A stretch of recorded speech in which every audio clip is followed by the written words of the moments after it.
to believe forecasts, South Africa would not be in recession. Brexit would not have happened, Trump would not be president, and it would have rained in the Western Cape recently. But unfortunately, predictions do turn out to be wrong more often than not. This is the MoneyMakers. I'm Bruce Whitfield, and tonight we talk to Mamokete Lijane, macro strategist at Aluwani Capital Partners, about investment strategies during a recession and how to get business to use their cash piles in a country where confidence has been lost for the greater good. I mean, it really is a dire situation that we find ourselves in. Recessions are all about a loss of confidence. If you have confidence, you invest, you grow, economies benefit, and everything expands. The moment you lose confidence, recession hits, and it has. Yeah, Bruce, I think you're more or less right. But I think in South Africa, the debate is around where the loss of confidence is coming from and where the loss of momentum is coming from, more than anything. I love that Gwede Mantashe blame business. He says the recession is because business has lost confidence and business must get its confidence back.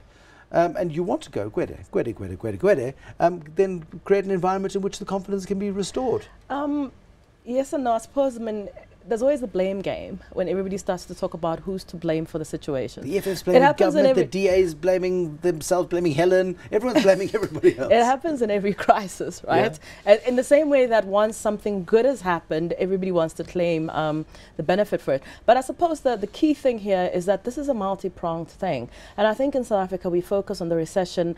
It's just like the downgrades. It's the final data point that we worry about.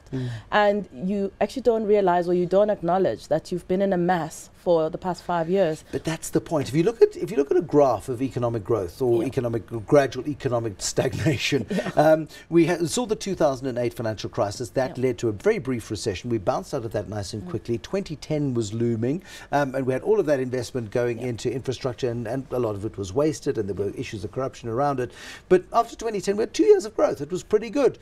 And then the decline happened when there was no more sort of fresh investment, and that confidence eroded after Marikana. Yeah, so I mean, a lot of this I think was external, and I mean, this is both an admission of saying somebody else is to blame, but also saying you are also to blame, because the fact that our economy is so tied to external developments is not a good thing.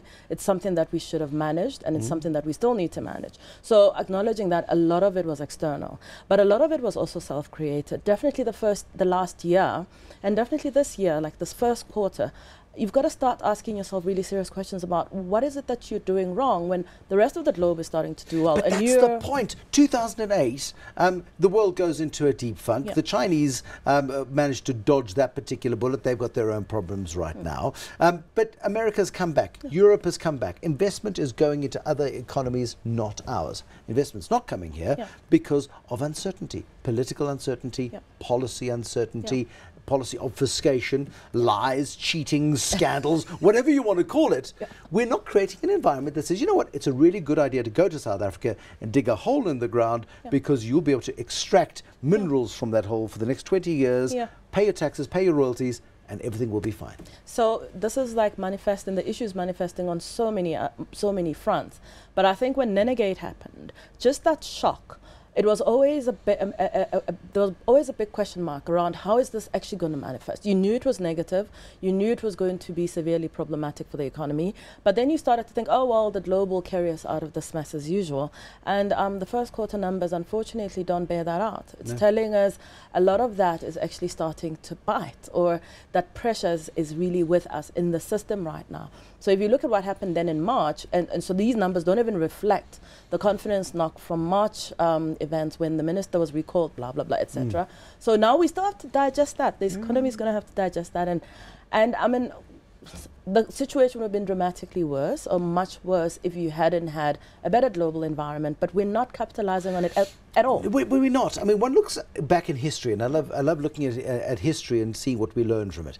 If you go back to the 1970s, we had a brief recession in the early 70s, inspired by the oil crisis. 1976, Soweto uprising, confidence in business deteriorated, but we bounced back quite quickly from that. Early 1980s, drought, 1982-83, very, very severe drought. We went into recession. 85, P.W. Botha's Rubicon speech. 89, FW de Klerk releases Nelson Mandela and unbans political parties.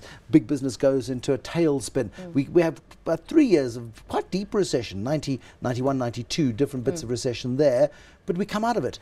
The ANC gains global credibility. Trevor Manuel leads the Treasury and becomes this icon of finance ministers. Then we had 2008 financial crisis, and for the first time in 14 years we have a recession. And it's a bit of a shock, but we get out of it quite quickly. Is it going to be different this time? We don't seem to have a policy response this time for what is probably the most of all of the self-inflicted recessions of the last 40 years.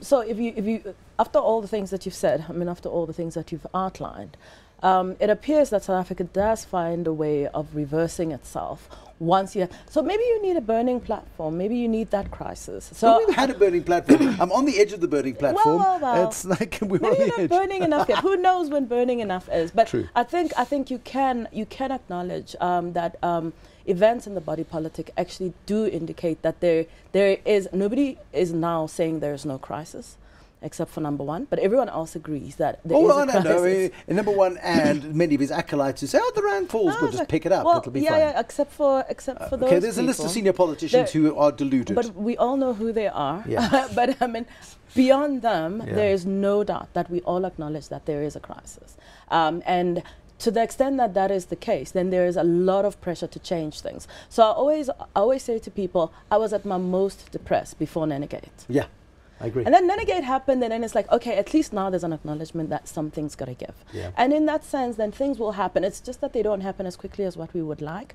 but one is hopeful. At least if there's a push for something to change, then things are more likely to change than not. Well, what's going to be so interesting is the management of the National Treasury under Malusi Gigaba for as long as that lasts, considering the side issues of the scandals that he faces as a result of his previous portfolios and the Gupta emails that are doing the rounds. But let's assume he remains as finance minister for a period of time. National Treasury has been denuded of some of its talent, but brand new Director General from within the National Treasury.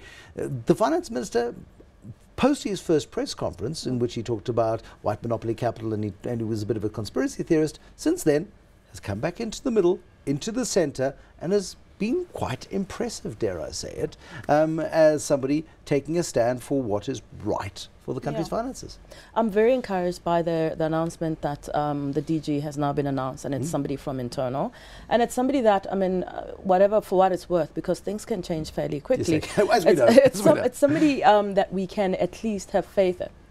It's not somebody that we can start to put all sorts of question marks around. So at least that means institutionally the Treasury is okay.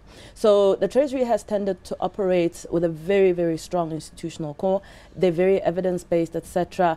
They do drive policy, and within policy making there'll always be mistakes. So it's not to say you won't make mistakes, but at least you're doing something, following some sort of rigor in terms of and there's a level of integrity. There's integrity, there's rigor, there's intellectual. It didn't do Nene any good. It didn't do Pravin Gordhan and Jonas any good either in terms of sticking to a particular line. Does that make the tenure of the current minister in the National Treasury insecure then, as we go forward? But the thing about it is as long as there is a sense, I think, that there is support for what the Treasury is about and what the Treasury represents, that core of the Treasury will remain. So there would have to be a much more severe onslaught and a pushback against them, which could still develop for that institutional integrity to change.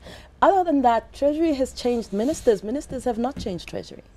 Oh, I like that line. Good line. Can I write it down? Do you mind if I use it? Hey, but again, the question is, does the job make the person, or does the person make the job? And history has shown, certainly since Trevor Manuel, who came in, who was quite radical in his time, his amorphous markets, the job tamed him and brought him into the centre. Exactly, and I think that's probably because of who Treasury is and where they sit. It doesn't make them better or worse, it's just the functional.